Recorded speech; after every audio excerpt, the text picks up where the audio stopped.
Here I've opened my database and I'm in the design view. I'm actually creating a table. So my first field name is first name. And what I'm going to do, I'm going to show you how to change the data type.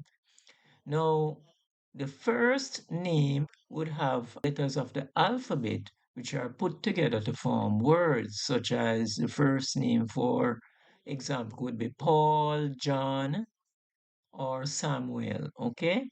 So the data type then would have to be short text, right? If you look down here now, where it says field properties, here we have the field size for our field name, first name, we have 255, right? Now, this is a default amount that is assigned for each short text data type. And what we're going to do, we're going to change ours from 255 to 18. So I click in this area that says field size.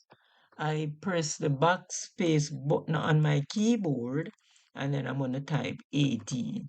And this is how you would change the field size for short text data type. And the example that we're doing today is the first name. Now, the next thing I'm going to show you is how to type a description for our field name.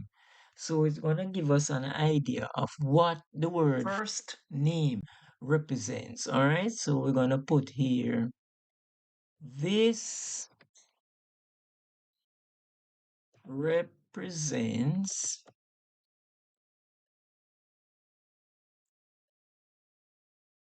the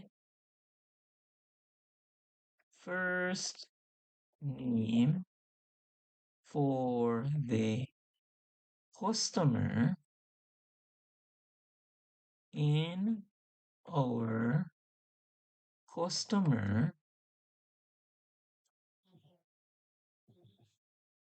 table. Okay,